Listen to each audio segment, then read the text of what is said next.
Good morning, everyone, and thanks for joining the Clallam EDC Coffee Chat, Coffee with Colleen. We are really pleased to have our Sheriff of Clallam County join us today, Brian King. And before we kick things off, though, just a few housekeeping items. If you'll keep yourself on mute so we don't pick up background noise, that'd be great. And I'm going to put a few people on mute that aren't already. And then also, we like this to be interactive. Brian doesn't have any slides, so we will, ask questions as we go. If you'd like to ask a question, please raise your hand. Alternatively, if you want me to ask it, we will put your question in the chat, and then I'll go ahead and ask it. So with that, Brian, thank you so much for joining us. And everyone, this recording will be on our website later today. So please feel free to share it with others if you'd like. And Brian, thank you for joining us, and please take it away.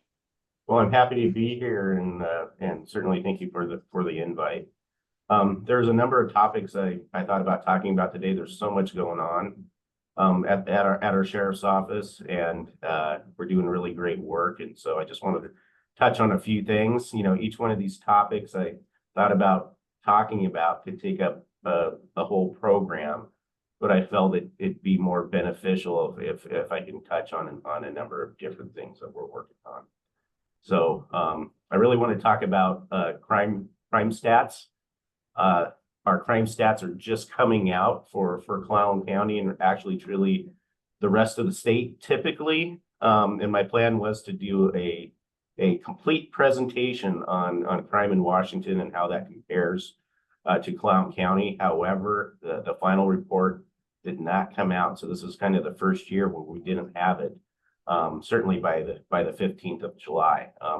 Some of that tells me that there's some pushback with some of the data from some jurisdictions, but I still felt it pretty valuable to talk about those things. And so I will touch that conversation off by saying that unincorporated Clallam County is pretty darn safe. And that's important for everybody to know, because sometimes we get caught up in a lot of rhetoric like, oh, crime's rampant, it's out of control. Well, not necessarily in Clallam County. And so the average crime rate in our state is 60 crimes per 1,000. Unincorporated Clallam County is sitting right at 20. So that's pretty phenomenal. And I really want to create that parallel between what community policing really truly is and outreach that a agency can do with the community, and how we can keep our communities safe. One of the most telling examples is a recent arrest of a suspect who had stole from Hart Nagels and stole a number of different tools.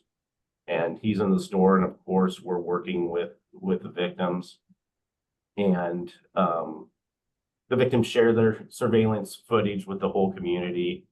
And obviously the deputies, in the back of their minds, we knew who it was, and so we began to kind of look for the suspect. And days later we found the suspect. He was driving through the city of Port Angeles, and we conducted a traffic stop on the vehicle.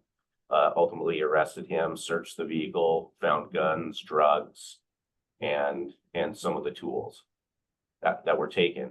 And so it's really that diligence and those partnerships with the community, and being able to share that information on social media that gives us great advantage. And that's why I talk about why I think that our crime rate is what it is, because we are taking pretty darn proactive steps in making sure that we're communicating with the public. One of the most. Go ahead, Colleen. Brian, quickly, I'm sure everybody's wondering, you said our rate is 20 per 1,000 in unincorporated Clallam County. The state average was 60. What about in the incorporated, the 3 cities? Did you see any data on that? So yeah, we're seeing data, in swim where it's about 50. So in your service centers, you always see your crime rate increase, but relative to all the other counties and all the other unincorporated areas. So Squim's sitting at about 50. They get a lot of and when I say 50, they get a lot of thefts because of their because of all the stores, all the box stores and all the different. So Uh-huh. that really influences their crime stats. And in Port Angeles, it's running about 70 per thousand, so above the state average by about 10 points. Okay. And how about Forks? Forks did not report, Okay. and so Well, that is interesting, you know, and I'd like to take a closer look at that because their calls for service tend to mirror what the city of Sequim mirrors. So they actually have a pretty significant volume of calls for service comparative to their population. huh. But I don't know why the reporting did not occur. And there's about 270 law enforcement agencies in our state. And typically you get to the point where there's about 10 that aren't reporting. There's no legal obligation. It's more of a moral obligation to report. I mean, we're certainly always going to report, but I think there will be some, that's why quite possibly we haven't seen the final report, is that there's some outreach to those agencies to try to get them to. Got it. Okay. And so comparatively looking at the number of arrests that we had, the crime stats are broken down into two categories, and I don't want to bore people too much with a lot of just detail, but there's class A and there's class B, and the class A are the most serious offenses, and the class B are the least serious offenses, and those are the least serious are your misdemeanor trespass complaints, DUI, although DUI is pretty darn serious, as classified as class B. And then your class A's are your aggravated assaults. Your simple assaults are still categorized in your class A. All the sex crimes, a majority of your felony thefts. And the reason why uniform crime reporting occurs is that jurisdictions across our country and the laws of in our states are just completely different. And so the FBI has tried to create a way that is as uniform as possible when we look at crime within the state. You know, counties have ordinances that are different. And so they just try to find a uniform way of doing it. You know, I look at it sometimes and I say, like, well, this really isn't all that uniform. But we can draw a lot of really good conclusions. And one of the good conclusions that I can draw from just the class A offenses is that over 60% of our crime is DV related. And so when you think about that, you're going like, my gosh, you know, domestic violence continues to be a real problem in our communities. When you look at most of these offenses that we see that are most serious are DV related. That also tells me that, you know, there's always these concerns that there's a lot of like stranger danger out there. Well, you know, most crime is committed by acquaintances, and there's relationships there. And when you think of the DV related crimes, of the 324 arrests we made last year for class A offenses, 235 of those were actually domestic violence crimes. So that's a good conclusion that we can draw when we look at where we need to invest our resources and in our community to domestic violence education. That's extremely important. And so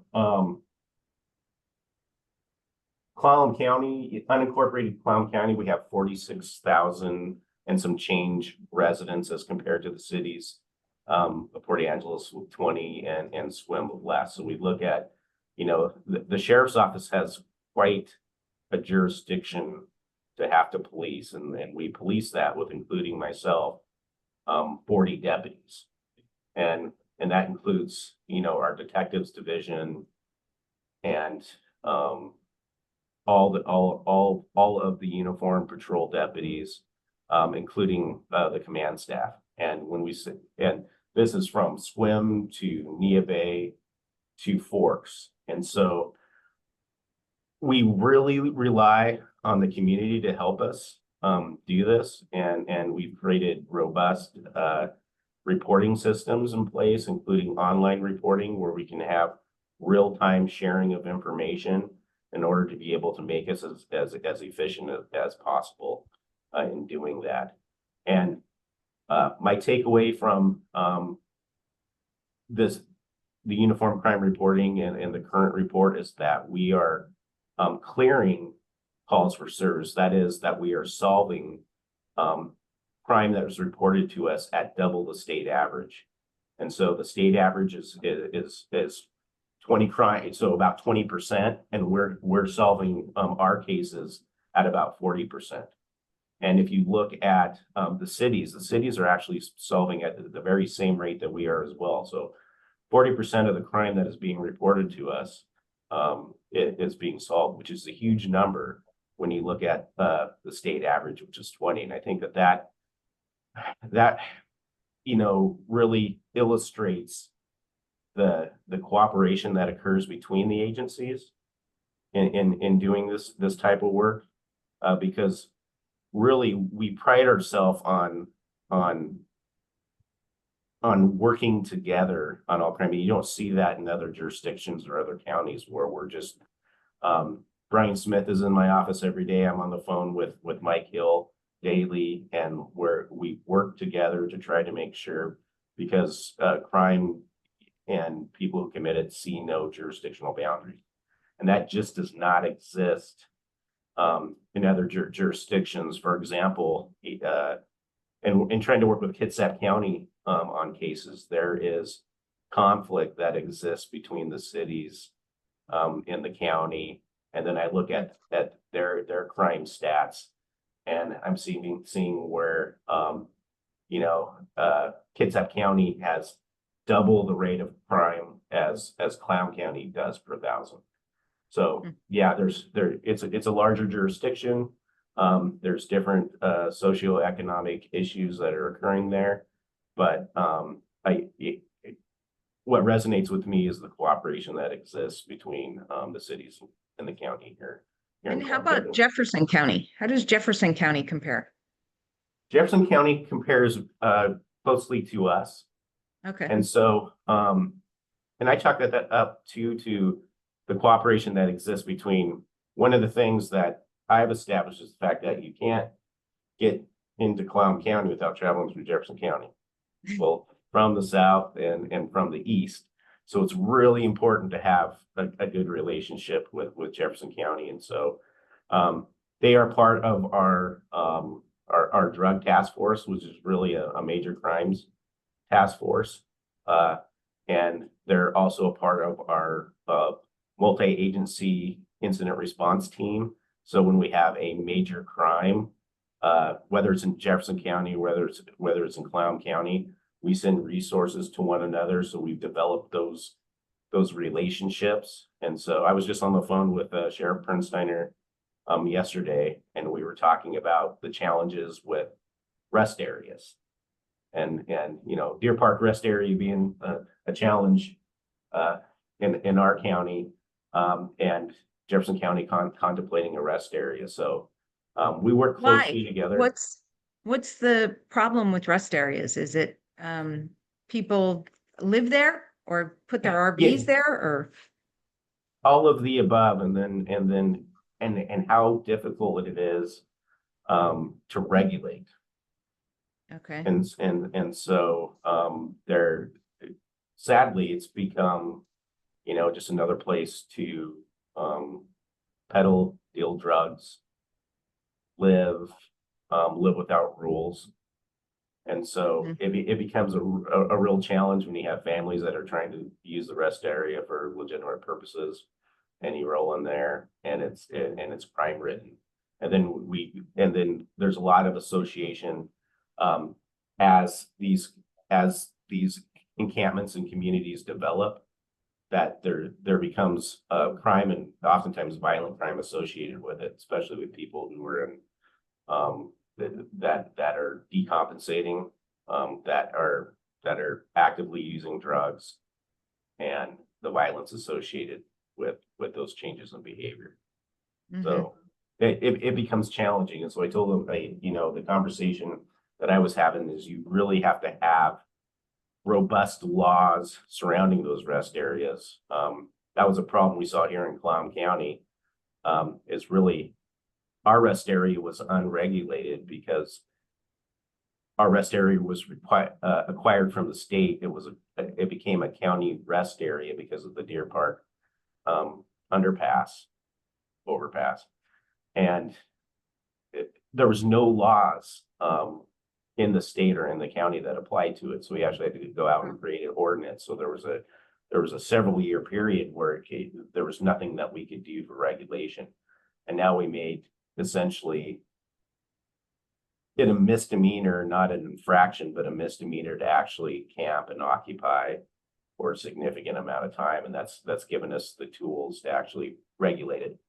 Still a challenge, but we can regulate it much to a much greater effect.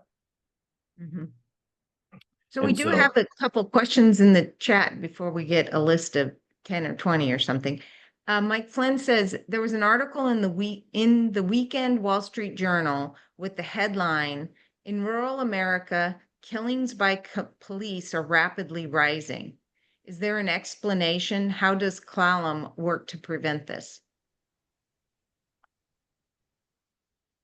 I think for us, it has to do purely with, our professional standards.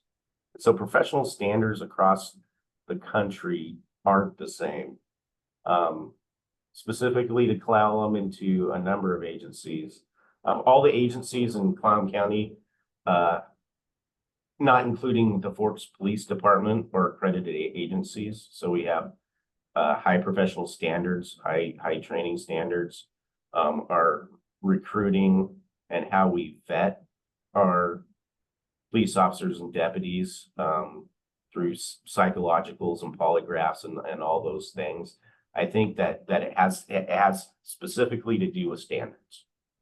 And I can tell you that, those standards don't exist in all jurisdictions across the country. And unfortunately, it's narratives that often come from other locations that influence policymakers in our state when we really look at how professional our police forces are here. And so of the 270 law enforcement agencies, there's about 80 of us in our state that are accredited right now. And I'm proud to say that almost all the agencies in Clallam County are. That's great. The next, let's see, there was a comment by Gary. I'm an advocate for Dark Sky International, and their advice is that bright lights over parking lots and residences do not reduce crime, but give the bad guys shadows to hide in and clear views of possible targets. Do you have a comment on that, Brian? What I believe in lights. And so, and especially when it comes to motion and all the things that prevent people from actually lurking in the dark. I'm not confident that the lights actually create these shadows. As a matter of fact, most of the interviews that we conduct post arrest on, just the facts and circumstances surrounding what led up to committing the crime. It's oftentimes, hey, this looks like this is an unoccupied location.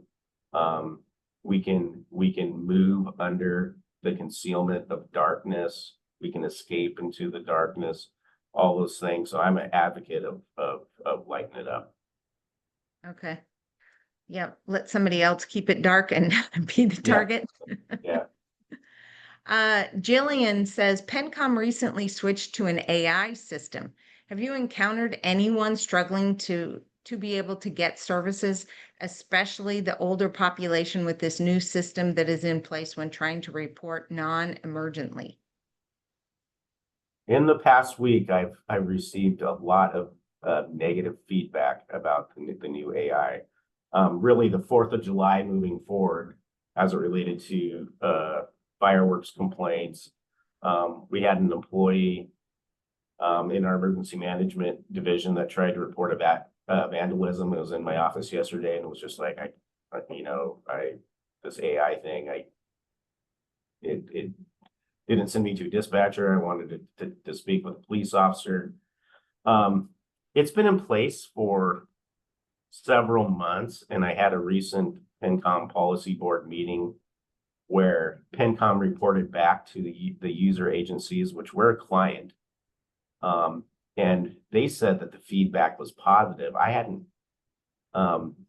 hadn't received much feedback over the past several months up until the past week and a half, and it's been negative. So there was a commitment that I made to the undersheriff yesterday, was like, I need to take these concerns back to PENCOM. SQUIM has Chief Hill has expressed some concern. Of course, there's a greater elderly population in the SQUIM area. So I believe there's some real concerns there. Okay, thank you. John says, do you use Nextdoor as a social media platform? Yes. So everything we post on Facebook also posts on Nextdoor. Okay.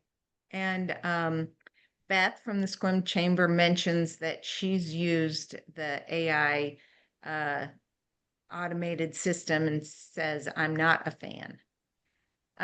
That's good to know. Like, I'm in a position to take that back to the PENCOM board, because I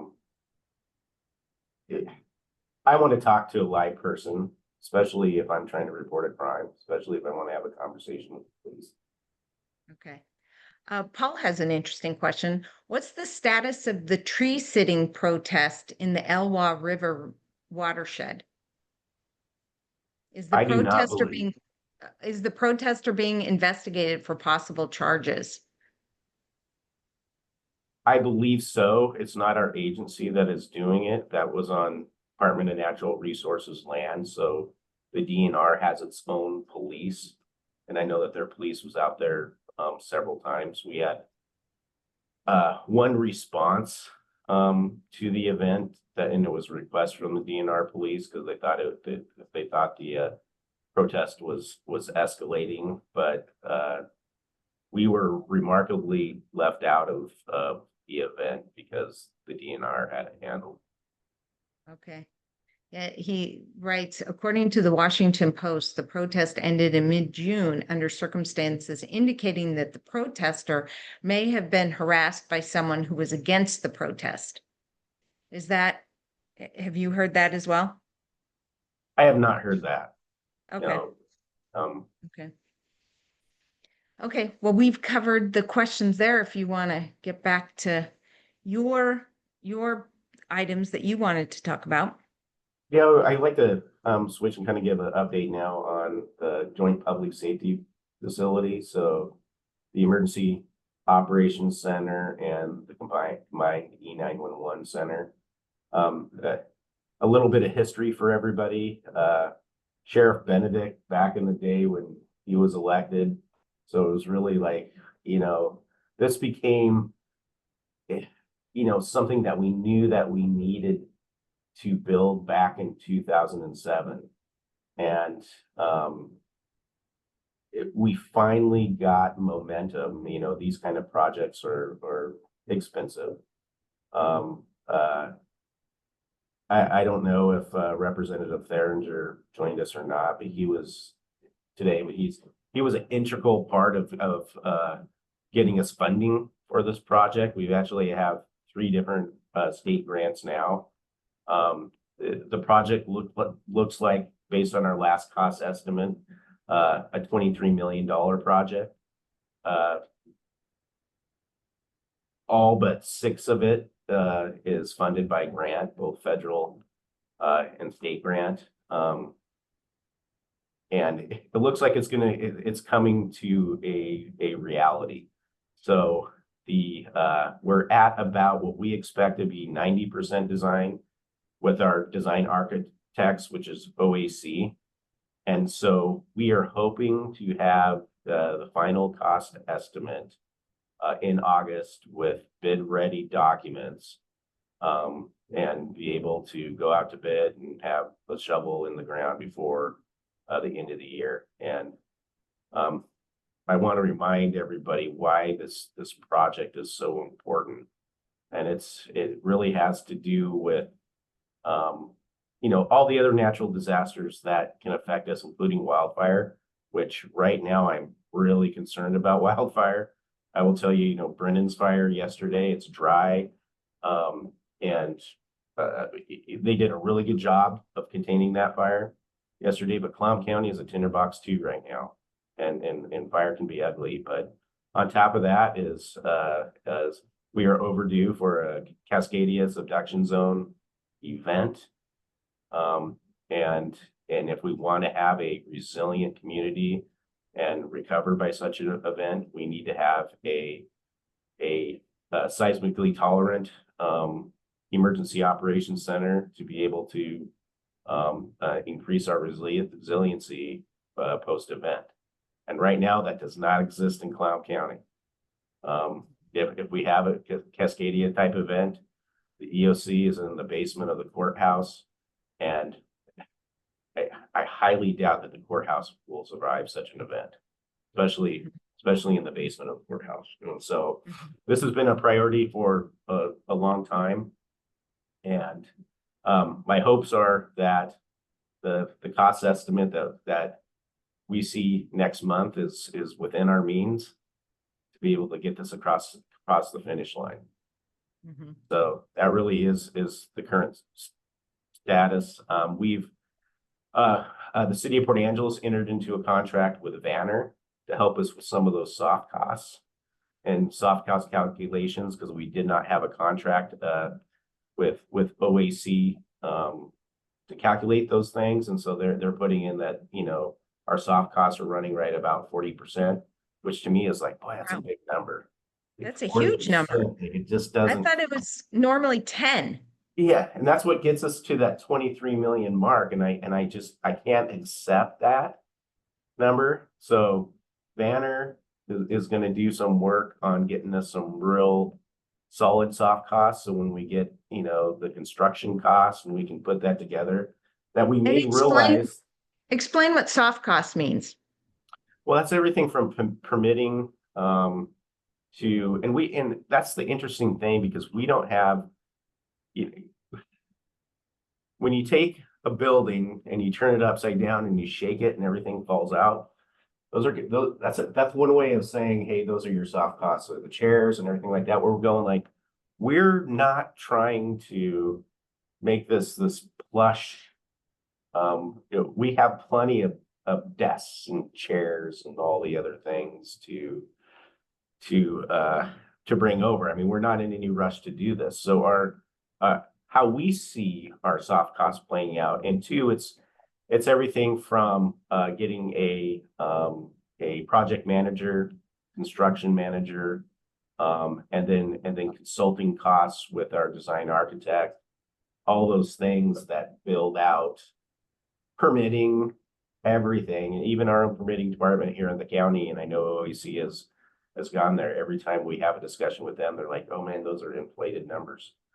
So yeah. I hope that, Banner, they're local. I think I saw Kristen jump in. She was on. Yeah, she had to jump off. Here. Yeah, I think we're trying to get a meeting with her next week again to really finally get a good solid number. I would hope that, yes, our soft costs are 10-20%, and those numbers are overinflated, and the local jurisdictions of the city and the county don't have to dip too much into their own funding to build this thing, because it's a vital project for our community moving forward. We need to have this in place. Is a security system, is that considered a soft cost? No, that's actually a part of the building. Huh, okay. Yeah, and so we look at Yeah, that everything seems from, crazy.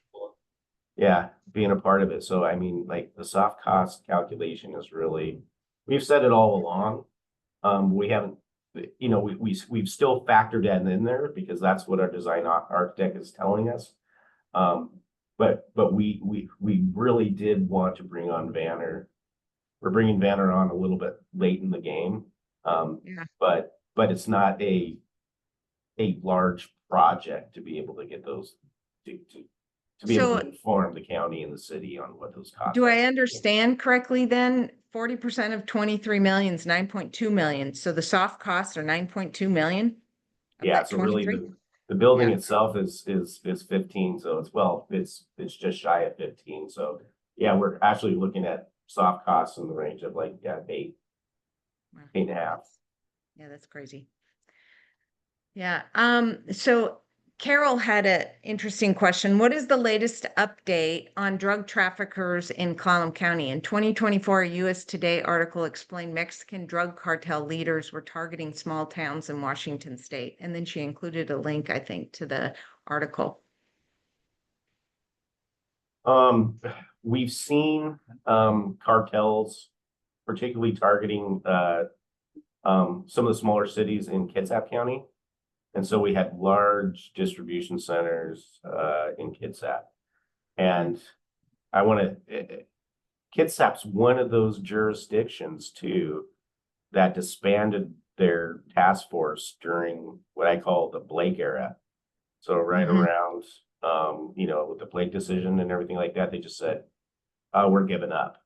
And so, I mean, cartels are not, they're savvy business people.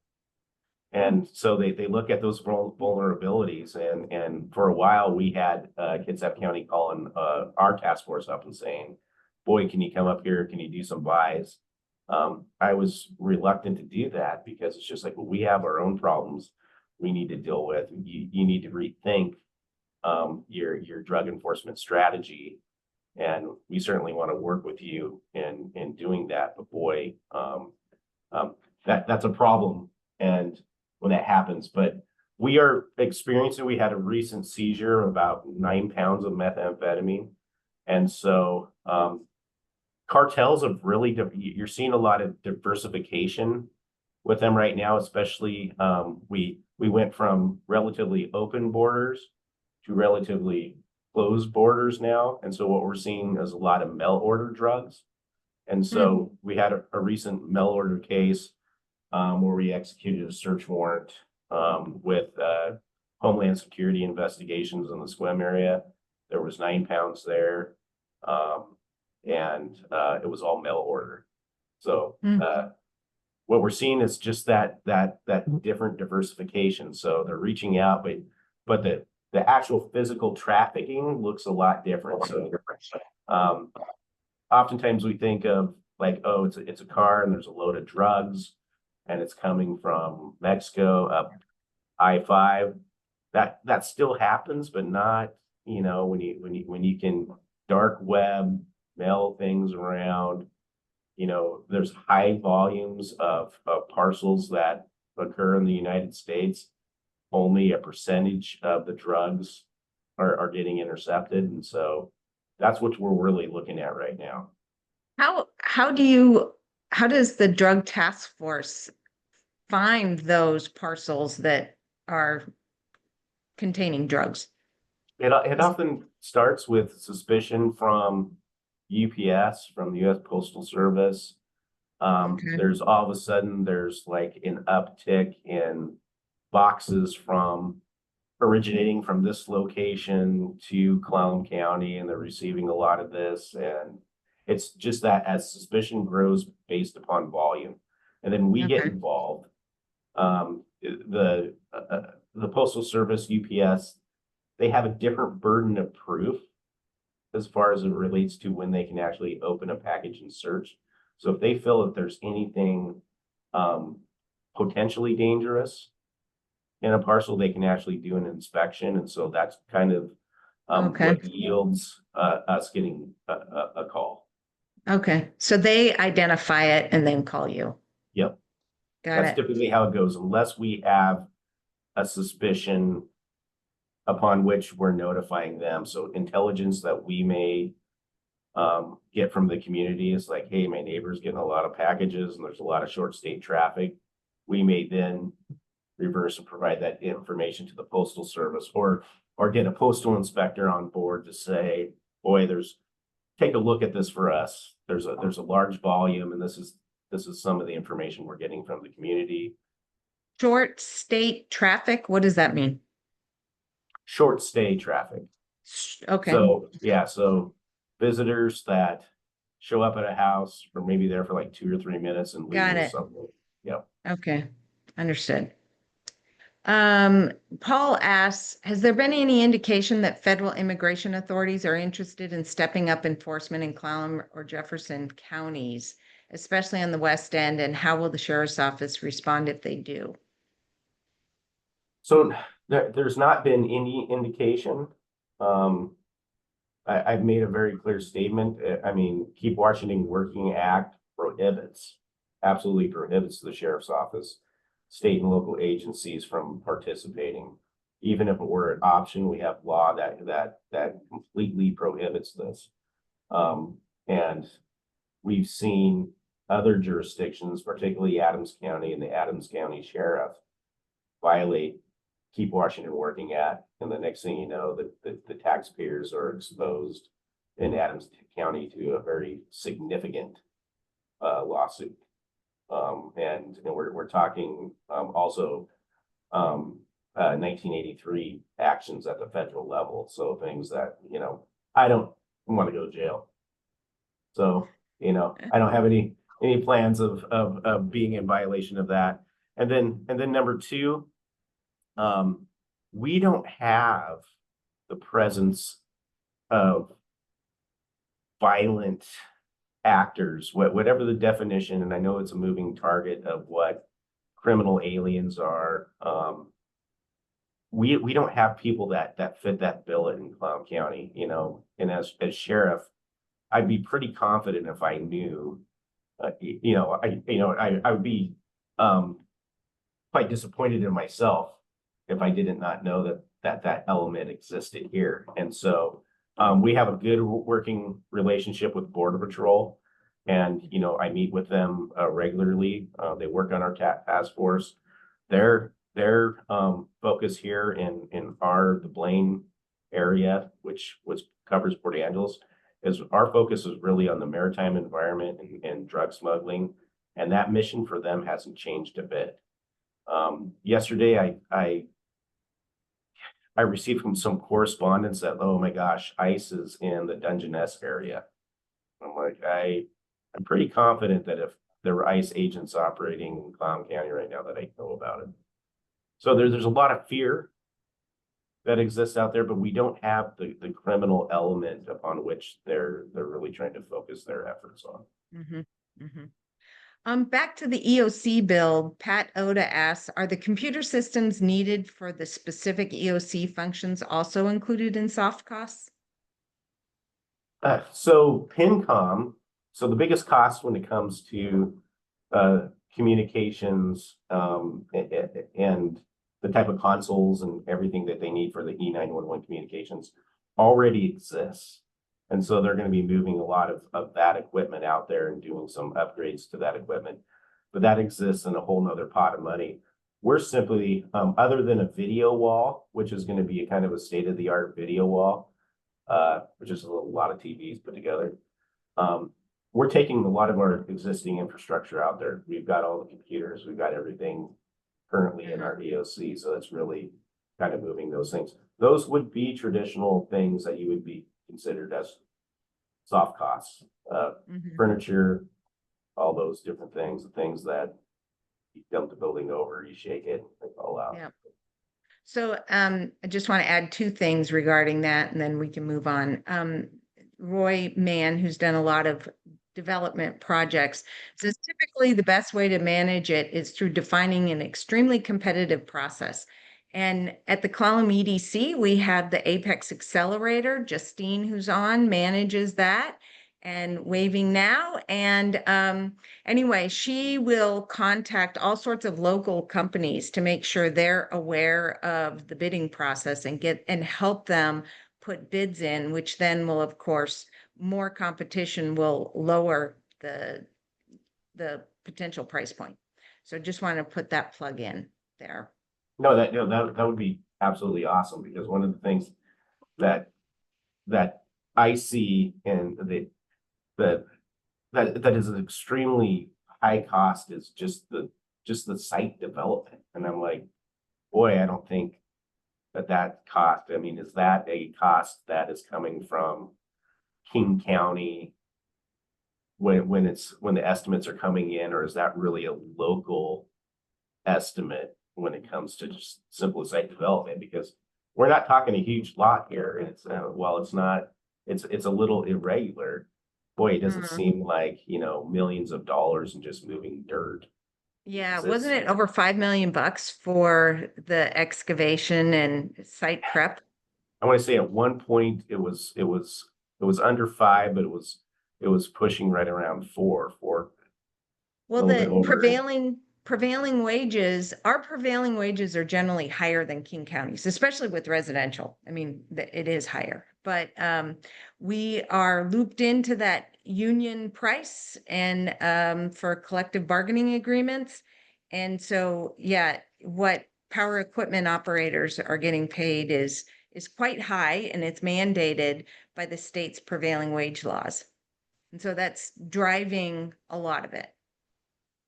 But we do have some local companies, but still they have to pay the prevailing wage rate, which was established by the collective bargaining agreement in King County when those unions negotiated with Associated General Contractors of King County. So that's how it was set. But we are not allowed to see the collective bargaining agreements. They don't share that. Yeah. It's a lot of money. Yep. Yep. Sure. It definitely is. And I just hope that local people will get those jobs. That's my biggest concern. Let's keep that money local instead of it going to King County, Pierce County, companies and their employees. That would certainly be awesome. Yep. So anyway, what about the budget for the sheriff's department? Let's talk about that a bit. Okay, it's an animal. We have 17 now different budget funds, including our new fund for combined services. So our medical at both juvenile center and our jail, which is a new budget fund. Our biggest challenge is moving into next year. We've been told by the commissioners and that all of the offices and departments within the county, we're really looking at a maintenance budget this year, which means like nothing new. We're focused on if we can maintain core services. So this year is really a maintain core services budget. And so it's going to be challenging because we're seeing cost increases in everything, including subscriptions to run software, which is what I was working on yesterday. We're seeing our digital forensics lab downstairs that our detectives use regularly, because most crime is committed with one of these in somebody's hand, and that tells us a lot about where they were and the crimes that were committed. So it's all those things that we need to really focus on. And so we have 7 different collective bargaining units in the sheriff's office. We have right around 110 employees, and we only have 1 contract that has been signed and executed. So we're actively in negotiations. And so, of course, negotiations with our corrections deputies, our corrections sergeants, our support services staff, our patrol deputies, detectives, everybody. It's we're still in active negotiations. So that's that's definitely going to affect. We'll have most of our budget submittals in by the end of this month, but the actual personnel costs, we may be going to arbitration. I don't know yet, but we're still in active negotiations. Mhm. And so talk a little bit about the cost for medications for those that are incarcerated. So we're a little bit of history on this. It was a little bit over a year ago, and I hadn't heard about the Medicaid 1115 waiver, the Medicaid transformation project. But a lot of our clinics in town, including OPCC, known, it was, they were aware of it, but the carceral setting wasn't. There was a couple meetings with the healthcare authority, and they soon realized that where are our carceral settings at in these meetings? Like, the jail wasn't a part of it, that none of the jails were a part of this. And so we quickly jumped in into the meetings. We were committed to being a part of the transformation project, being a part of cohort number 1, which the HCA calls it, and trying to make this a reality. And so when somebody becomes incarcerated, if they're on Medicaid, their Medicaid gets immediately shut off. Once somebody comes into custody, the jurisdiction bears the complete cost of medical. And so all medical care, and that's a statutory and constitutional requirement that we provide. And so the cost to the Clallam County taxpayer for jail medical has been over $1 million a year, because folks who come in to jail are largely unhealthy. 80% of our incarcerated population has a substance use disorder and or mental health diagnosis. So 80%, that's huge. And then folks who are long-term drug users have a lot of medical needs, everything from heart disease to diabetes, all the things that come with that. So there's a lot associated with that. Brian, it's not just Medicaid that gets cut off, right? It's any insurance. Isn't that Any right? insurance, unless, one of the things that if it becomes a procedure that needs to occur outside, like is going to be an emergency room visit, then oftentimes we'll see, it will help facilitate if they do have private insurance.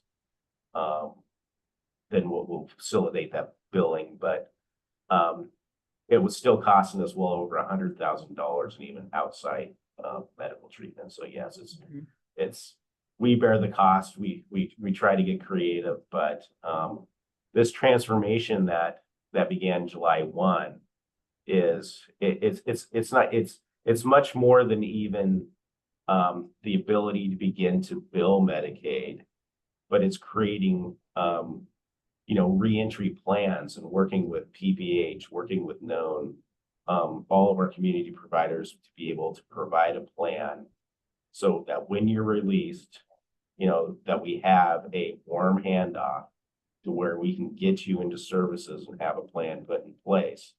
And with the intent of really truly trying to reduce recidivism, which I think that will occur, so we can recapture all these costs, but we can provide an improved service to the community and try to get people stable and into treatment. And I tell you, I mean, it's been a huge barrier. And when somebody leaves our facility, they've been on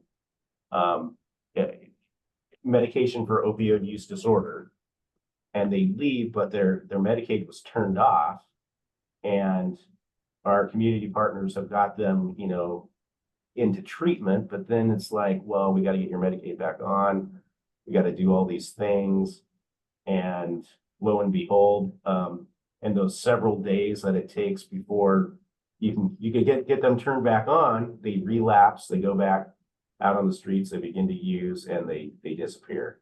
And so you know, that's just part of this exciting transformation, to be able to say, okay, one of the things that we find in the jail is that when you come in, and we start you on a medication for opioid use disorder protocol, that individuals start to see clarity and hope. They start to realize that, hey, you know, I can quite possibly overcome this addiction with support, because most of our crime here in Clallam County is driven by addiction. I mean, that is reality. And if we can get folks to they see clarity, they get to about day 6, they're feeling pretty good. They have a little bit of hope. But if you don't have that warm handoff the minute that you leave jail, they don't have the medication, they don't have what they need in supports, they simply relapse. And so all these things are what we're trying to do, what we're trying to fix through our combined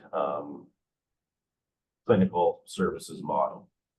And I think I was told that the rates that you were paying for the medications were not negotiated lower rates previously. They were like the retail prices, crazy amounts of what you were paying for a medication.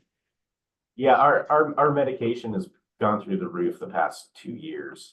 And it's been a real challenge, and you know, and that's one of the things we're, you know, finally going to be able to recoup as well. That's Is great. Yeah, we did some assumptions in our budget this year in hopes that, you know, we could see those reimbursements occurring this month and into the future. I will tell you that this has been one of the most challenging projects that we've ever taken on, because it's like, you know, sometimes I tell people there's a bunch of cops trying to create a clinic. Yes.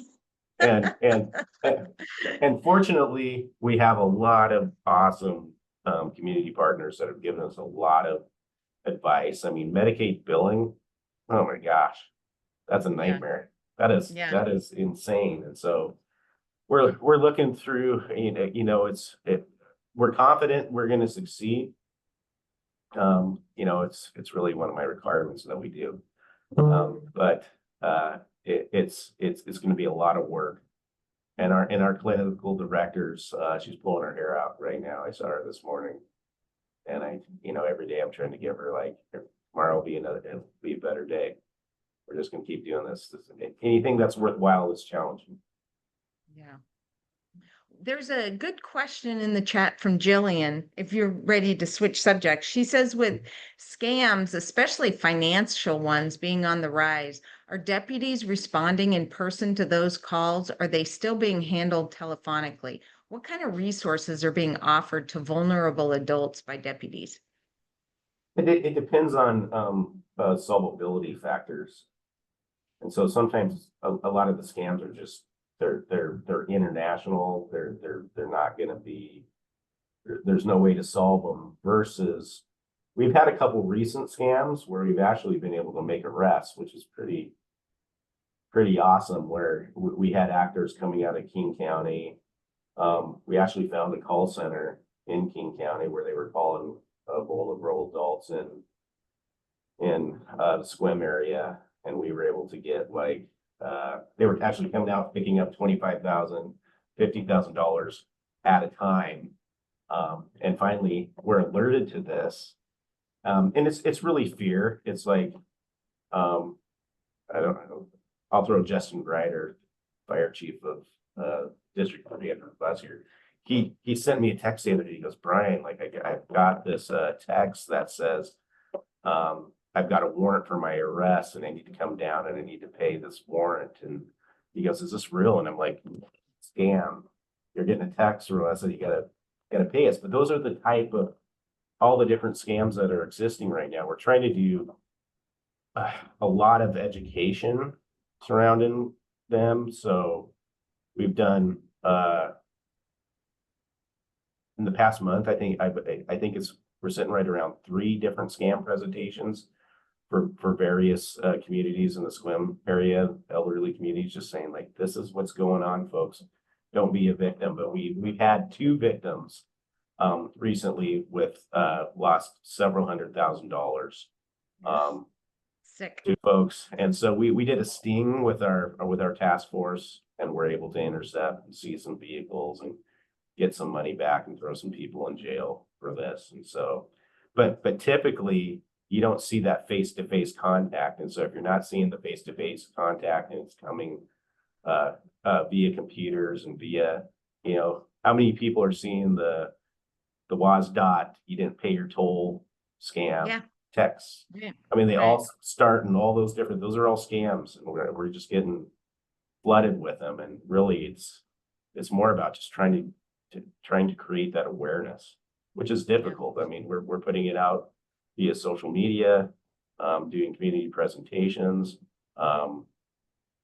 When I went to the FBI National Academy several years ago, we talked about scams being the greatest threat to our financial stability. I mean, that's just, you know, foreign actors coming in and doing this type of work. Mm-hmm. Well, great. It's 8:59. I think this is a pretty good place to stop unless you have some burning item you want to share with everybody. This has been really enlightening and valuable. Our economy totally depends on the belief that Clallam County is a safe place to live and do business. So you're vital to that. Thank you so much. And, you know, just sharing what's happening at the Sheriff's Department. Thank you for joining us and doing all that you do. Well, my pleasure, and thank you for inviting me. I always like to talk about what we're doing. Yeah, I think you've got a great team there. So They're awesome. Yeah. yeah, Great. yeah. Unfortunately, I've had to interact directly on a few occasions, so I Hey, appreciate all you do. It's been great, yep, great and I will tell experience. you, like, our interaction creates some improvements, and that's Yeah, what we're always trying to do. yep. Okay, terrific. Thanks, everyone. Thanks for joining us. This recording will be up later today. Thanks, Sheriff King. Thank you. Thank you. Bye-bye.